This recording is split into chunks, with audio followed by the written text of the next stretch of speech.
नमस्कार भाइयों, जय गौ माता जय गोपाल। आप सभी का बहुत बहुत स्वागत है आपके अपने YouTube channel dairy agri consultant पे। आज एक मुख्य विषय पे चर्चा की इच्छा हुई कृष्णा के साथ में, और हमारे सबके बड़े भाई रामदास जी गुले जो महाराष्ट्र में गिर गाय में क्रांति लाए है, माधव जैसा नंदी यहाँ लेके आए, और उसके माध्यम से सीमन भी अब महाराष्ट्र में, उनका मेन उद्देश्य था कि महाराष्ट्र में गिर की अच्छी नस्लें होनी चाहिए। उसके लिए उन्होंने काम शुरू किया, एक सफल फार्म बनाया। एक एग्जाम्पल कहते हैं ना कि गुजरात से बाहर गिर गाय सफल नहीं होती है, तो उसका एग्जाम्पल इनका ये गिर फार्म है। आज जिस विषय पे हम बातचीत करना चाहते हैं वो विषय है कि इनके पीछे आप देख रहे हैं तो सारे अच्छे अच्छे नंदी खड़े हैं, बछड़े सारे देखेंगे ना आप, एक से बढ़कर एक से बढ़कर एक से बढ़कर। लोग तो नंदी को तैयार करते ही नहीं है। इन्होंने देखो ब्लैक कपिला भी खड़ा है, लाल भी खड़ा है, काबरा भी खड़ा है, गजानंद, गणेश, क्या क्या तो नाम है इनके ज़बरदस्त। और इनका छोटे बच्चों की तरह ध्यान रखते हैं, जैसे अपना खुद का बेटा है वैसे ध्यान रखते हैं, उतना उनके स्वास्थ्य के लिए सबके लिए ध्यान रखते हैं। तो आज का विषय ये है कि गौशालाओं के लिए नंदी कितने जरूरी है और इतने छोटे बच्चों को तैयार करने का इनका मूल उद्देश्य क्या है। भाई साहब बहुत बहुत स्वागत है। जय गौ माता जय गोपाल। नंदी बड़े सुंदर है आपके, बहुत अच्छे। ये क्या नाम है इसका वैसे पहले? इसका तो एक्चुअली हमने शेरा ही रखा है। अच्छा, शेरा का बेटा है? हाँ, तो ये शेरा का बेटा ही है। और शेरा कहाँ है आज? हाँ, तो शेरा भी हमने कोडिनार में राजमोती गिर गौशाला में कुछ ब्रीडिंग के पर्पज से दिया है। गुजरात से, महाराष्ट्र से गुजरात पहली बार ऐसा हो गया कि महाराष्ट्र का नंदी गुजरात गया है। अब राजमोती गिर गौशाला का हो तो बहुत अच्छा गिर संवर्धन का काम करने वाले हैं। तो ये शेरा का बेटा है। हाँ, ये कितने महीने का ये? तो अभी इसको 2 महीने का है। 2 महीने का? हाँ, और इसकी बराबर की उम्र का कोई और दिखा सकते हो क्या? इसकी उम्र का तो अभी नहीं है। इसका जो वेट है इससे बड़ा कोई 60 प्लस, मतलब 2 महीने में 60 प्लस इसका वजन हो गया है। 2 महीने में आप हाइट हेल्थ बॉडी इसकी देखो ना, बहुत प्यारा, बहुत सुंदर शेरा का बेटा है ये। तो ये इन्होंने इसको दूध पूरा पिला के मजबूत कर रहा है। उसका सबसे मेन कारण यही है कि आगे संवर्धन में इसके बच्चे और जगह जहाँ भी ये नंदी जाए वहाँ अच्छे तैयार हो। शेरा का बेटा बहुत प्यारा, बहुत सुंदर। और इसके बाद में ये ब्लैक कपिला दिख रहा है, ये क्या है? ये भी हमारे पास एक ब्लैक गिर गाई है। तो जो हमारे मित्र है मिट्टू सिंह परमार, उन्होंने हमको ये भेंट दिया था। तो उसका ये बछड़ा है, ये पूरा जेड ब्लैक है। तो ये भी हम जो काला कपिला जो हम कहते हैं, शाम कपिला, तो उसमें ये हम ब्रीडिंग के लिए अभी तैयार कर रहे हैं। एक नई वैरायटी हो गई। तो ये भी, इसको भी हम बहुत कम देखने को मिलता है। 2 थन पूरा इसको पिला देते हैं दोनों टाइम का। ये कितने महीने का हो गया? अभी 1 साल का हो गया। 1 साल का। हाँ। कृष्णा, आपका फेवरेट कौन सा है? मेरा फेवरेट तो हमारा बलराम है। लाओ बलराम को, आगे कहाँ है नहीं? अच्छा, बलराम को लाओ, फेवरेट आपका।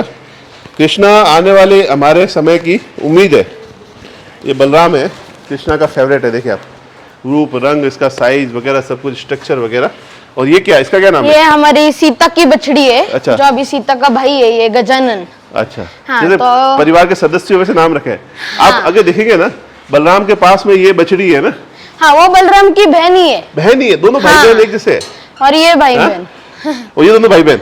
हाँ, देखो संवर्धन, आप जब अच्छी गाय लाते हो तो आपको गाय बहुत सारी खरीदने की जरूरत नहीं है। ये देखो कृष्णा को प्रेम कर रही है। आपके यहाँ पे 2-3 साल में इतनी गाय बढ़ने लग जाएगी कि आप चौंक जाओगे कि इतनी गाय कैसे बढ़ रही, संभाल ही नहीं पाओगे। तो ये नहीं है कि 50-100 गाय लाओ, 5-7-8 अच्छी गाय लाओ, उससे अच्छे नंदी से आप 5 साल के अंदर बहुत बड़ा बदलाव कर सकते हो। और एक जैसे परिवार का सदस्य भाई बहन हो वैसे ही ध्यान रख रहे हैं। वो दोनों भाई बहन है और ये दोनों भाई बहन है। और ये भी शेरा की ही बछड़ी है। हाँ, ये भी शेरा की बछड़ी है, बहुत प्यारा। तो गुले सर, नंदी का क्या महत्व है? ये बड़ा, मैं अभी ज्यादा मुद्दा उठा रहा हूँ, आपके हिसाब से क्या महत्व है?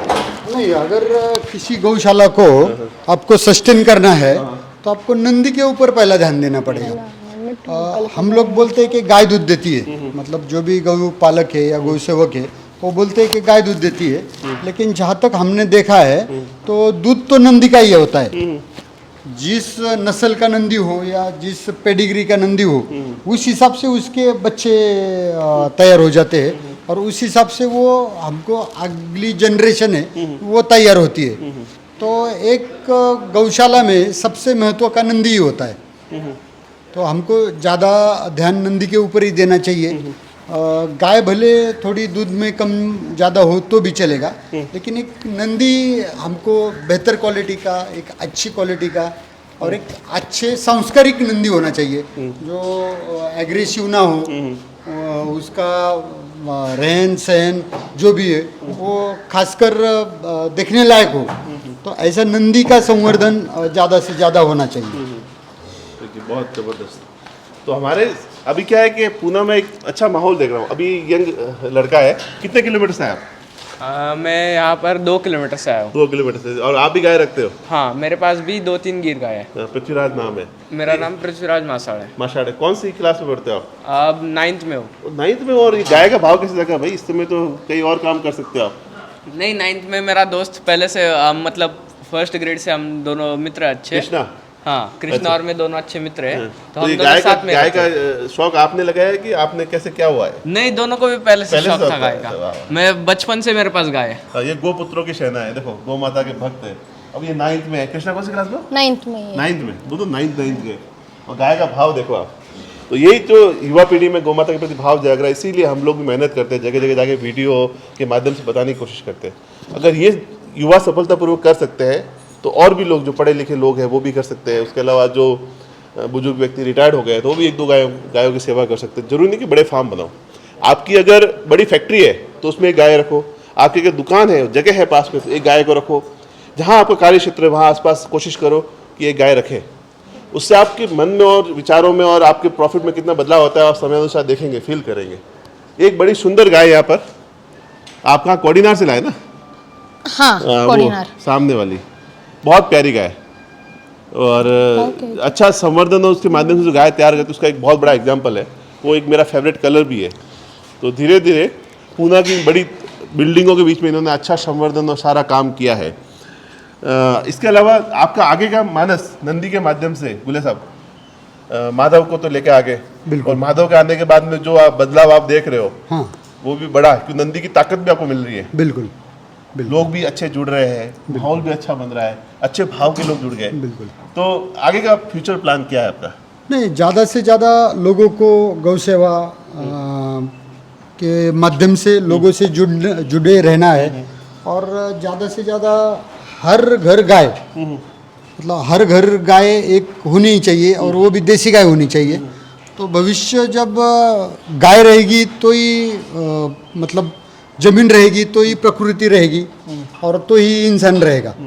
तो जब तक गाय का संवर्धन होता नहीं, गाय का पालन पोषण होता नहीं, तब तक सृष्टि को भी दिक्कत हो सकती है। अभी जैसे कि हमने गए महीने में ही देखा, एक बाहर देश में बड़ा सा भूकंप हो गया। तो कहीं पे ना कहीं पे जो अपना प्रकृति का अनबैलेंस हो रहा है, उसको बैलेंस करने के लिए गाय का महत्व उतना ही जरूरी है।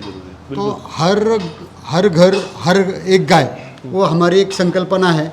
उस माध्यम से एक अच्छी नस्ल की गिर गाय हम हर घर में देने की कोशिश करेंगे।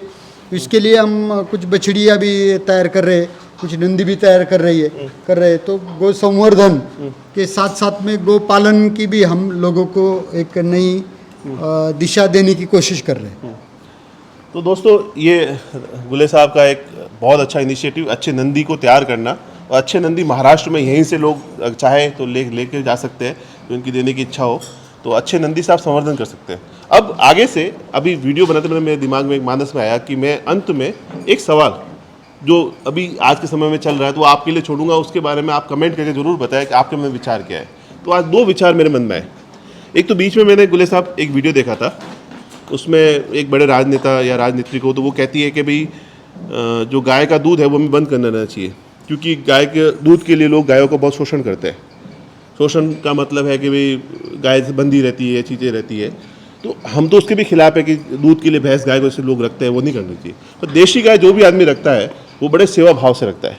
तो इस तरह के बयान के बारे में आपके क्या विचार है कि गाय का दूध बंद कर देना चाहिए? और दूसरा एक सवाल, इसका मैं कमेंट करके ज़रूर बताया कि जो काऊ हक डे एकदम से सरकार के द्वारा वापस भी ले लिया गया, ये चीज़, हालांकि हमने तो शुरुआत कर दी, गौ माता को गले रोज़ लगाते हैं और 14 फरवरी को फिर से गले लगा देंगे। तो इसके बारे में आपके क्या मानस है, विचार है मन में, वो भी जरूर बताएं। तो कमेंट करके हर वीडियो में अंत में ऐसी कोई बात आप तक छेड़ूंगा जरूर, ताकि एक ज्वलंत मुद्दा उठे, उसके बारे में बात चले। ट्विटर पे भी आप, अगर मैं कहता हूँ कि जहाँ भी आपकी ताकत है सोशल मीडिया में, वहाँ गाय के बारे में जरूर लिखें। फेसबुक पे हो तो वहाँ कुछ गाय के बारे में लिखो, इंस्टाग्राम पे हो तो गाय के बारे में लिखो। आज ट्रेंड चला है, शौक भी बड़ा है लोगों में। ट्विटर पे हो तो वहाँ हैशटैग चलाओ कोई ना कोई। ये मुद्दा गाय के बारे में बात करनी चाहिए लोगों को। तो ये हम सबकी जिम्मेदारी है, चाहे हम बड़े नेता हैं, चाहे हम बड़े उद्योगपति हैं, चाहे डॉक्टर है, चाहे इंजीनियर है, चाहे जो भी है। तो इस बातों के बारे में सोचना चाहिए। गुले साहब बहुत अच्छा लगा, एक ये मन की विचार आया तो ये भी शुरुआत की आज। और ये सारे नंदी बहुत सुंदर सुंदर और बछड़िया भी है, भाई बहन भी जोड़े भी देख रहे हैं। तो इतने सालों से संवर्धन तभी सफल होता है जब आप इंतजार करते हो। मैं तो कहता हूँ कि संवर्धन जो काम करता है तो एक पीढ़ी जाती है। आप क्या सोचते हो कि बच्चों के नाम याद रखना इतने सारे इतना आसान होता नहीं है। आज कितने सारी गाय है, गोमाता, हर का नाम ध्यान रखना, चीज़ें उस आदमी का भाव वहाँ जाता है, उतना जगता है, तब वो चीज़ें कर पाता है। तो पीढ़ी लगती है, पीढ़ी मतलब 20-25 साल लगते हैं। फिर भी आपने बहुत अच्छा कम समय में काम को खड़ा किया है, आपका अभिनंदन है और बहुत बहुत धन्यवाद है। जय गौ माता। जय गौ माता कृष्णा भाई। जय गो माता। पृथ्वीराज भाई बहुत अच्छा। जय गौ माता। जय गौ, प्रणाम।